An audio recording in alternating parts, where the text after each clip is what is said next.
Assalamualaikum warahmatullahi wabarakatuh. Innal hamdalillah nahmaduhu wa nasta'inuhu wa nastaghfiruh. Wa na'udzu billahi min syururi anfusina wa min sayyiati a'malina. May yahdihillahu fala mudhillalah wa may yudhlilhu fala hadiyalah.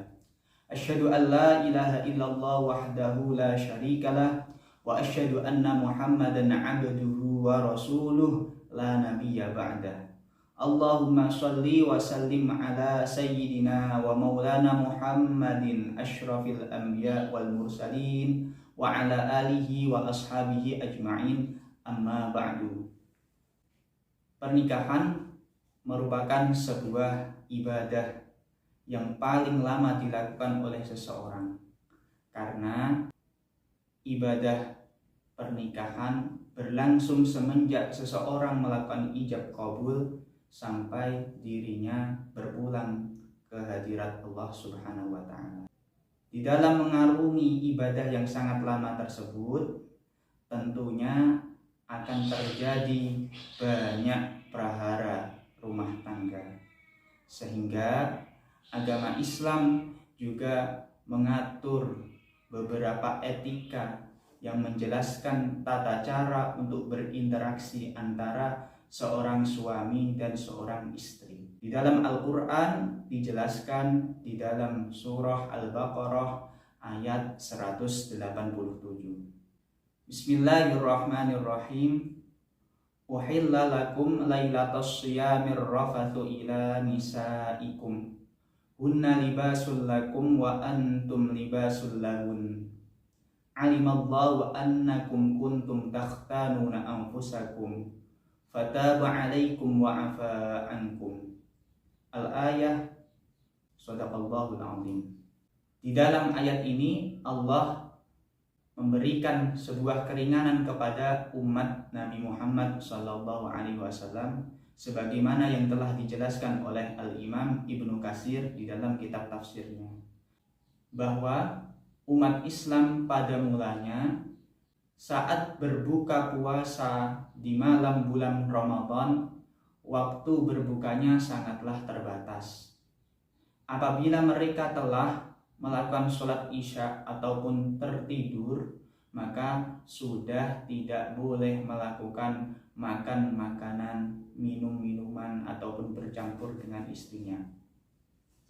Tentu hal ini sangat memberatkan terhadap kaum muslimin, sehingga banyak di antara kaum muslimin pada waktu itu yang menerjang keharaman tersebut, sehingga Allah menurunkan ayat ini sebagai penghapusan hukum yang sebelumnya, karena Allah Maha Tahu, Maha Penyayang terhadap hamba-hambanya.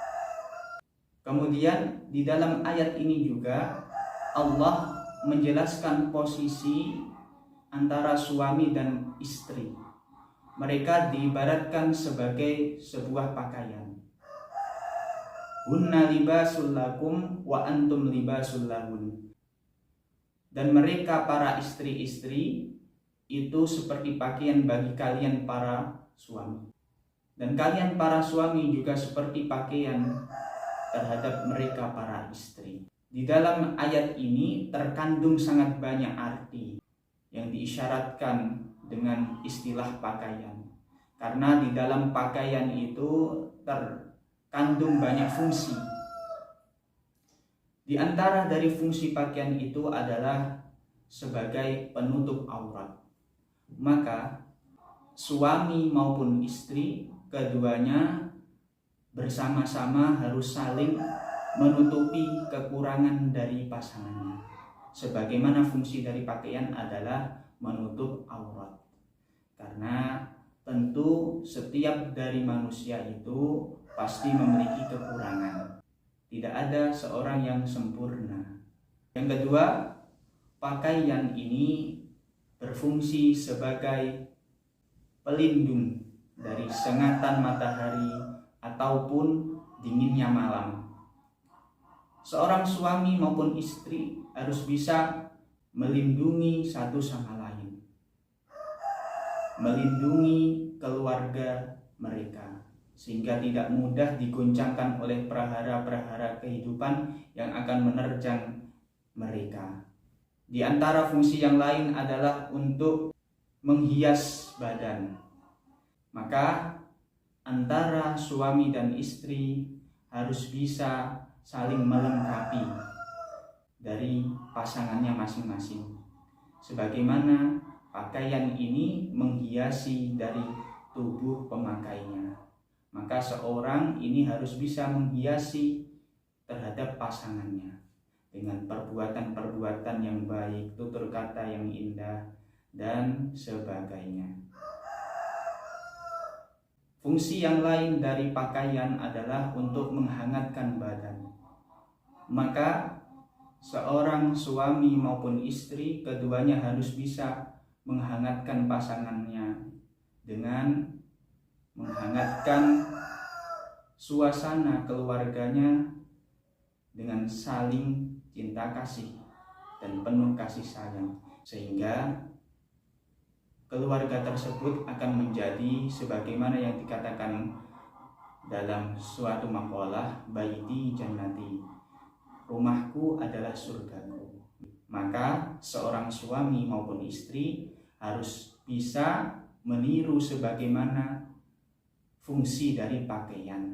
Jadi kesimpulannya, di dalam surah Al-Baqarah ayat 187 dijelaskan bahwa masing-masing dari suami maupun istri diibaratkan sebagai pakaian, dan keduanya harus memiliki fungsi yang sama seperti pakaian, yakni harus menimbulkan sikap ketersalingan, saling mengayomi, saling melindungi, saling menjaga keutuhan keluarga masing-masing, sehingga tercipta keluarga yang sakinah, mawaddah, warahmah. Mungkin sekian yang dapat saya sampaikan, semoga bermanfaat bagi kita semua. Wal afu minkum. Assalamualaikum warahmatullahi wabarakatuh.